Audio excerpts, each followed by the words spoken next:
working on a way cover, and what's neat about this is it's completely 3D printed.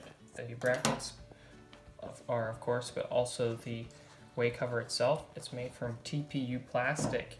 Now, really the hardest part about this project, first of all, was modeling the thing in the computer, and second was getting it to print, because a shape like this, even though it's flat,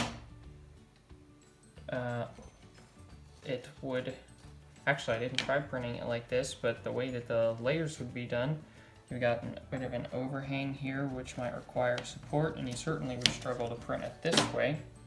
And the wall thickness is so thin, it's not very self-supporting. So what I actually did, and you'll see it whenever I take you to the 3D printer it was made, it started out as a cylindrical profile, and then I just cut it with scissors. Okay, so it's a single wall thickness, it's very sturdy, and that's hard to do with a single wall thickness. It just requires that the settings are correct, and that really for the TPU I found you want to increase the temperature just a little bit if it seems like if it tears, then it's not melting good enough. So let's go to the 3D printer and see what it looks like. Right, so here's the filament I'm using, SaneSmart TPU. You buy it in a 0.8 kilogram instead of a 1 kilogram, so if you're looking for a dollar to dollar ratio, that will throw you off just a little bit, but this spool cost $40. And here's the part. It's still stuck. It sticks pretty well on this, I believe this is an Altum base. It's not original to the Flash Forge, that was a modification. And it sticks really well to the Altum base, and you can see it's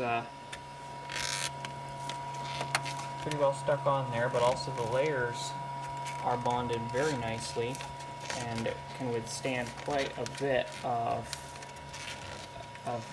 crumpling without any damage at all. So the two rigid brackets are made from PLA on the cr-10 printer, which is an excellent low-cost printer, definitely good bang for the buck.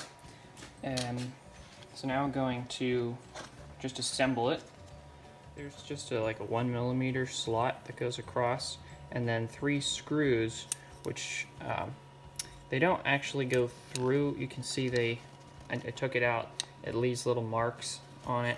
It's just a way to hold this in here. Okay, so that slides in there. I'm gonna try to hide the screws. That creates a very strong connection very quickly. And this is the opposite side now.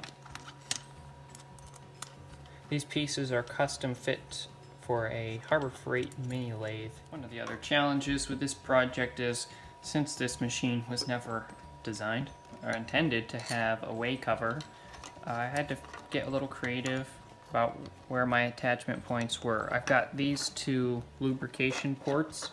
They're just set screws, so I'm actually going to use those on this side.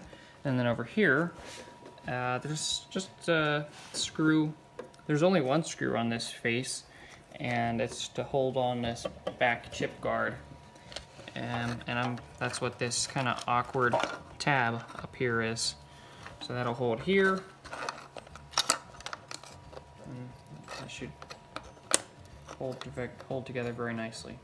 So I'll just get this back screw in. I replaced it with a slightly longer one. Oh, that's looking so nice. I'm really looking forward to not having all these chips. Stuff like all that, the really tiny powdery stuff, it likes to get in underneath the boxway. And the second side is attached. Alrighty, I can already tell that's going to be really nice. I might have to make one for the other side. This is really cool.